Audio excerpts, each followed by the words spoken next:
What about the sicknesses of the soul? What about the sicknesses of the heart?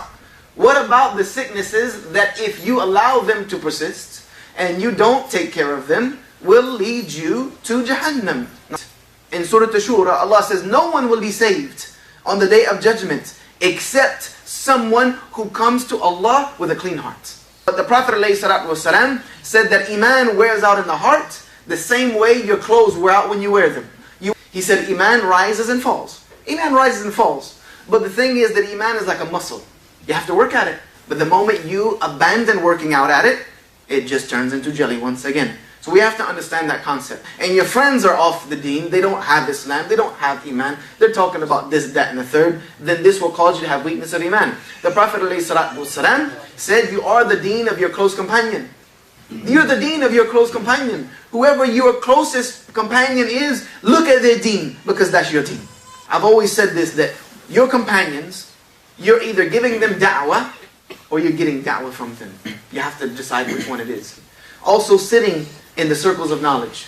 Even if you yourself are not learning, except just sitting and listening to the circles of knowledge, this increases Iman. Because the Prophet ﷺ said, whenever a gathering for seeking knowledge and remembering Allah is being attended, the angels come down and they lower their wings for those people. And they make dua for those people. It said the real man is the one who fears the death of his heart more than the death of his body. Talking about the heart that pumps and has 4 chambers and is in your chest and pushes blood throughout the body. This is not the heart I'm speaking about. I'm speaking about the heart of your soul. The home of Iman. The home of Iman. Just like everything has a home. You have a home in which you live. Animals have a home in which they go to. Iman has a home. There's a place where it resides. And it's in the heart. It's in the qalb. Treat it right. If you treat this heart right, if you pay some concern to your heart, some attention to your heart, just like you pay attention to your children, which you should, just like you give concern to their upbringing and their nourishment and their care, and the way you should have concern for your wives or sisters, for your husbands, you should have concern for this heart. Because this heart is make it or break it. This heart is make it or break it for dunya or akhirah. For this life and in the next. This heart is important. The book of Allah Azza wa Jal is the fuel for Iman. Read the kitab of Allah. Even if you only decide tomorrow to start reading 1 page a day. That's it. Just in the morning after Fajr or after Isha, I'm just going to read 1 page. And that's it. That's something. That's the 5-pound dumbbells. That's something. Next week, 1 page might not be enough. You might want 2 and then 3. And then what you'll start noticing is you get hungry for it. Like if you have not read the book of Allah today, there's something burning inside of you, like something's wrong. And you have to go and you have to read it. The Prophet ﷺ said that there is a piece of flesh in the body, that if it is good, the rest of the body will be good.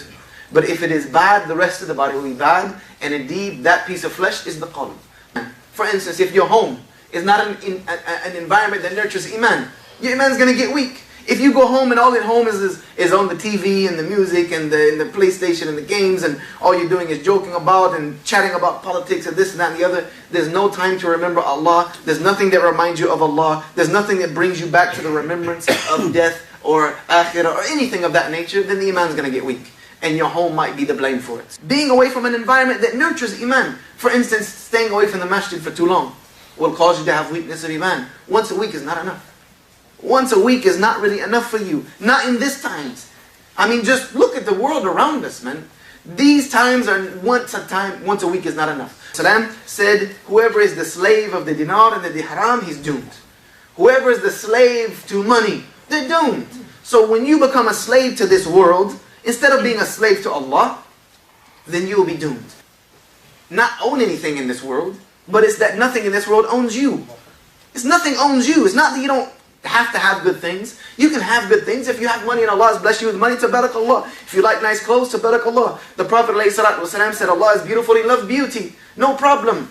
But if that stuff is your master, and you're a slave to it, then it has destroyed you. Someone came to me and said, Yusha, what are you telling me is nonsense? Our connection with Allah is salah. I told him, tell me what salah you're going to make that does not contain the book of Allah.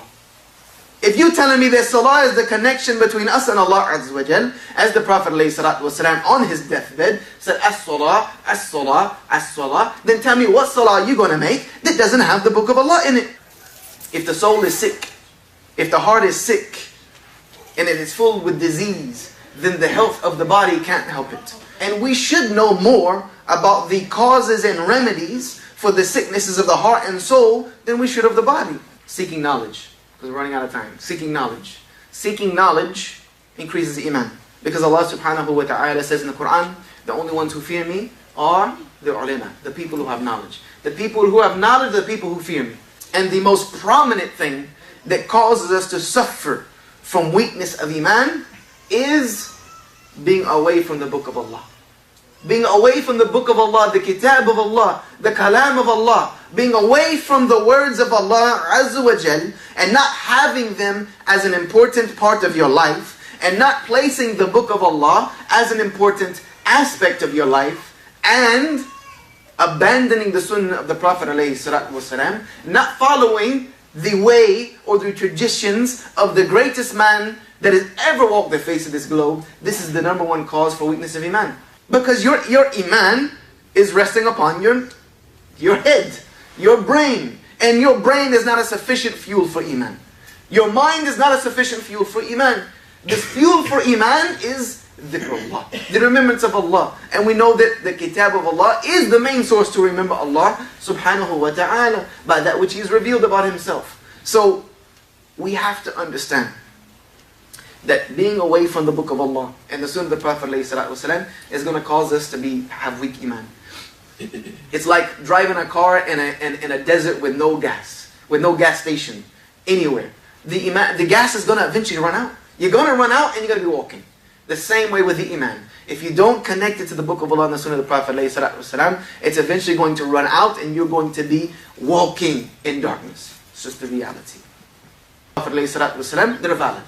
So we have to have a connection to the book of Allah. This is what was lost us, is that when we have problems, what's the first thing we do? We start putting the mind to work. Thinking that my mind is intelligent enough, this brain is fit enough to figure this out on my own. And this is a joke that shaitan places upon us, to think that this brain, which was created by Allah, the brain that was created by Allah, the logic, the aql that Allah gave us, can determine solutions for our lives apart from what Allah has revealed for it. This is just nonsense. This is an idea that we fooled ourselves about, that our brain is good enough. When the ulama, all of them, ajma'in, are of the opinion that even if someone uses their aql alone to derive an opinion, especially when it has to do with matters of deen, when our deen is almost our entire life, that when the mind alone brings us to a solution, even if that solution is correct by the book of Allah and the sunnah of the Prophet ﷺ, the opinion is incorrect because the method used.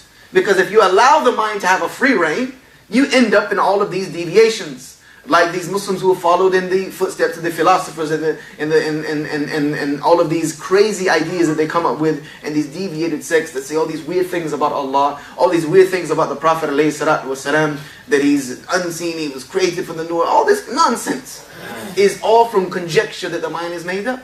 So if the mind is not reined in, if the ideas that you come up with in your brain to solve solutions in your life are not being reined in by the book of Allah and the sunnah of the Prophet ﷺ, don't be surprised if your iman is weak.